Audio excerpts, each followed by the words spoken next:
All right, so you're here because you want to know what's really going on with Shiba Inu? Yeah, there's been a lot of noise lately. Right, it's like every day there's a new headline. Exactly. So we're doing a deep dive, checking out the Shib magazine, fresh off the digital press, and we got some hot gossip from Token 2049 in Singapore. Ooh, juicy. Right. Let's see if we can separate the hype from, what actually matters. Excellent. So first up, the big news. Hit me with it. You can now buy Shiba Inu stuff like Shib, Bone, Leash directly with your credit card? Wait, seriously? Yeah. Like straight up Visa, MasterCard. Straight up on ShibaSwap and Shib.io. Oh, that's kind of huge. Right. Even the experts are impressed. The Shib magazine called it a new era of accessibility. I mean, it makes sense. It's like how many people are out there intimidated by crypto, exchanges, all that. Oh, tons, I'm sure. Now it's like ordering a pizza online. Boom, you got Shib. That's how you get mainstream adoption. Totally. And speaking of big moves, let's talk Shibarium. They had a whole article by, get this, Shib Shack. Shib Shack. Apparently that's the nickname of one of the developers. Okay, I'm intrigued. Right. So Shib Shack gives us this peek behind the curtain of building Shibarium, and let me tell you, it ain't easy. Oh, I bet.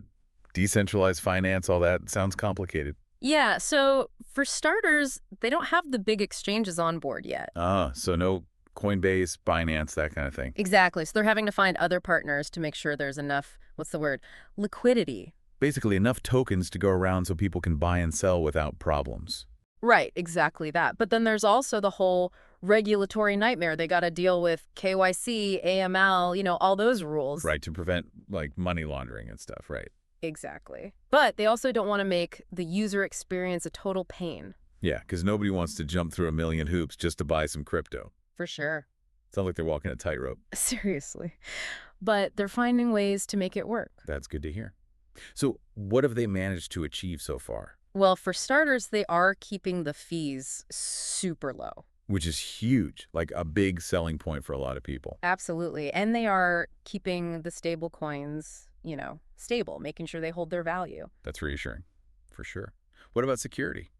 They're big on self-custody, meaning you have control over your own assets. Which aligns perfectly with the whole decentralization philosophy behind crypto in the first place. So they are sticking to their guns, it sounds like. Big time. And they're doing a good job keeping that community spirit alive, too. Right. Speaking of community, the Shib magazine had this really cool story, The Birth of an Angel, all about this person, brand new to crypto. Yeah, I saw that one. Totally green.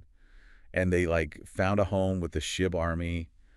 It's kind of heartwarming, It shows how they're not just about, the tech side. Exactly. It's about shared values, education, supporting each other. And that whole treat yourself thing. Yeah. Taking control, right? Yes. It's like we're building this together, having fun, and maybe changing the world a little bit. Love that. But it's not all just, feel-good stories either. They have that community corner section, right?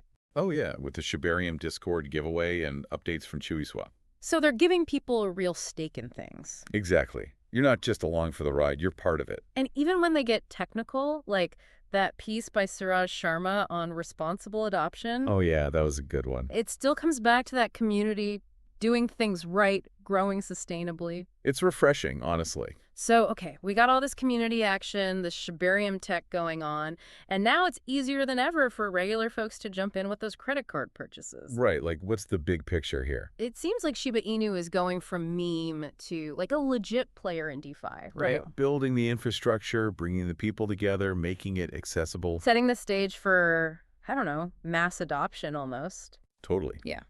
They weren't the only ones talking about this whole Fiat on-ramp thing, though. Oh, yeah, that interview in the Shib magazine was wild. Right. With Suraj Sharma again, but this time as the global head of public policy for OnRamp.money, alongside Julian Kwan, the tech entrepreneur. Two very different perspectives. Yeah, but they both agree that the biggest hurdle is bridging those two worlds' old-school finance, slow and steady. Versus crypto moving at warp speed. Exactly. Kwan even said trying to merge those two is like fitting a square peg in a round hole, tough, but not impossible. Right. Innovation is key. And Sharma talked about using some really cool tech like zero-knowledge proofs. Which, for those who don't know, is basically a way to prove you have certain information without actually revealing the information itself. Like magic, but with math. Exactly. Makes transactions more private, more secure. But it's not just about making things easier. It's about what becomes possible. Right. Kwan thinks these fiat on-ramps could revolutionize things like international money transfers. Micro investing, even new ways to lend and borrow money. It could be huge. Yeah. Imagine anyone, anywhere, accessing financial tools that were totally out of reach before. That's a powerful thought. But let's be real, there's still that big question mark hanging over everything. You mean regulation? Bingo. Can crypto really go mainstream if governments are still trying to figure it out? Yeah, the Shib magazine brought that up too. And it sounds like finding that balance is crucial. Totally. Sharma and Kwan both agreed that too much regulation and you stifle innovation. But too little, and you get fraud, manipulation, all the bad stuff. Finding that sweet spot, protecting people, but letting crypto grow, that's the challenge. Exactly. The Shib magazine called it key for the long-term success of, well, everything crypto. And they stressed the importance of working with regulators, not against them, having clear guidelines, being transparent. And get this, they even talked about using blockchain tech itself to improve transparency and accountability. Talk about meta, using crypto to regulate crypto. Right. Shows how disruptive this stuff can be. Totally. But let's bring it back down to earth for a sec. Yeah, let's. If Shiba Inu pulls this off, all this stuff they're working on, What does it mean for, like, the average person? that's where user experience is key. Sharma and Kwan were both adamant that for mass adoption to happen, interacting with crypto needs to be dead simple. Like ordering something online, booking a flight, that easy. Exactly. Yeah. No more wrestling with complicated exchanges.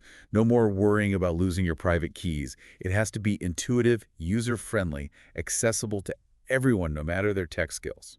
And from the looks of it, that's exactly what Shiba Inu is aiming for. Absolutely. Building an ecosystem that's both technically sound and incredibly user-friendly. Yeah. And if they succeed, well, that's where things get really interesting. So we've talked about Shiba Inu's push for mass adoption, but like, what does that world even look like? What happens when, crypto goes from this niche thing to like something everyone's using? It's a huge question. It's like, think back to how the internet changed everything. Right, how we talk to each other, share information. Business even. Crypto could be that big, but for money itself. Okay, now you got to tell me more. That's wild. Right. So imagine sending money is as easy as texting.